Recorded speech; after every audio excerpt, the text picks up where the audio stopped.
نون بہت پریشان تھا، نہ جانے اس کا نقطہ کہاں کھو گیا تھا۔ وہ الف کے گھر گیا۔ الف ورزش کر رہا تھا۔ نون نے اس سے پوچھا کہ تم نے میرا نقطہ دیکھا ہے؟ الف نے اکڑ کر جواب دیا، جی نہیں۔ نون با کے پاس پہنچا۔ با بستر پر مزے سے سو رہا تھا۔ نون نے اسے جگایا اور پوچھا کہ تم نے میرا نقطہ لیا ہے؟ با، نا بابا۔ با کروٹ بدل کر پھر سو گیا۔ باغ میں دو بہنیں پے اور تے کھیل رہی تھیں۔ اتنے سارے دیکھ کر نون کی تو باجیں کھل گئیں۔ وہ لالچ سے نقطوں کو دیکھنے لگا۔ تے نے جھٹ نقطے اپنی گود میں رکھ لیے اور پے فوراً اپنے نقطوں پر بیٹھ گئی۔ قریب ہی ٹے اور سے ٹہل رہے تھے۔ نون نے غور سے ٹے کو دیکھا، یہ کیسا نقطہ ہے؟ ٹے نے کہا، یہ نقطہ نہیں توئے ہیں، اور آگے بڑھ گیا۔ سے کے پاس آیا، ایک نقطہ مجھے دے دو۔ ہرگز نہیں، سے نے جواب دیا۔ تم چاہو میں تے بن جاؤں؟ اب میں کیا کروں؟ نون نے سوچا، کیا بازار سے خریدوں؟ بازار میں جیم اور چے ٹوفیاں خرید رہے تھے۔ نون کو جو آتا دیکھا تو دونوں بھاگ گئے۔ پھلوں کے ٹیلے کے ساتھ ہاں اور خوں کھڑی تھی۔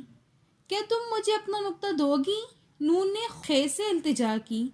یہ تو میرے سر کا تاج ہے، میں نہیں دیتی، خوں نے اترا کر کہا۔ نون کے نقطے کی داستان دال ڈال زال نے بھی سن لی تھی۔ زال نے نون کو دیکھتے ہی اسے اتنی زور سے گھورا کہ وہ نقطہ مانگے بغیر ہی کھسک گیا۔ نکڑ پر رے اڑے زے اور زے مکے چلا چلا کر رڑ رہے تھے۔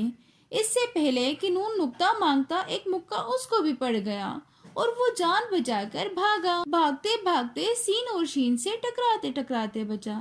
شین کے نقطے دیکھتے ہی نون نے کہا، تمہارے پاس تو اتنے سارے نقطے ہیں، ایک میں لے لوں؟ یہ تو مجھے بھی نقطہ نہیں دیتا، سین نے شکایت کی۔ نون کا منہ لٹک گیا۔ کچھ ہی دور صاد زواد اور تواں زواں بنگڑا ڈال رہے تھے۔ نون بھی ان کے ساتھ ناچنے لگا اور اس نے اچک کر زواد کا نقطہ لینے کی کوشش کی، مگر زواد نے اسے دھکا دے کر گرا دیا۔ عین غین نے آ کر نون کو اٹھایا اور سمجھایا، دیکھو کسی اور کے نقطے ایسے نہیں لیتے، تم اپنا نقطہ ڈھونڈو۔ نون رونے لگا، میں تھک گیا ہوں۔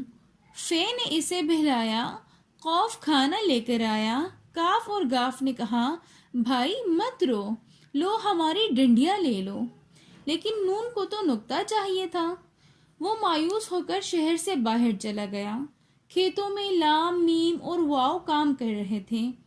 کسی کے پاس نقطہ نہیں تھا۔ نون وہی پگڈنڈی پر بیٹھ گیا۔ ہا ہی ہنسنے کی آواز آئی۔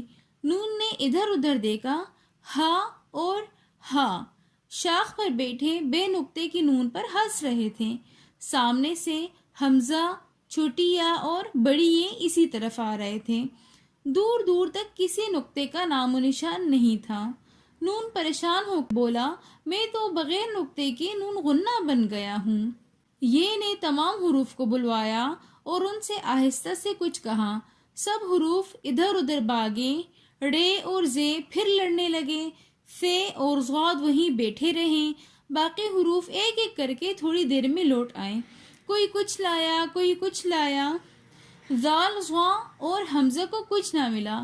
ہے دھنک کے بیچ بیٹھ کر آ گیا۔ ہے حلوائی کو اٹھا لایا۔ نون خوش ہو گیا، کہنے لگا، نقطہ تو کھو گیا، میں تے سے تارا لے لیتا ہوں۔ اتنے میں آواز آئی، میں کھویا تھوڑی تھا، میں تو تمہارے ساتھ چھپن چھپائی کھیل رہا تھا۔ نون کا نقطہ پھدک کر سامنے آ گیا اور اچک کر نون کے پیٹ میں بیٹھ گیا، اور الف سے یہ تک سب حروف تہجی میں کھڑے ہو گئے اور سب ساتھ گنگنانے لگے، الف با تا ثا جیم ہا خو، دال ذال را زا سین شین۔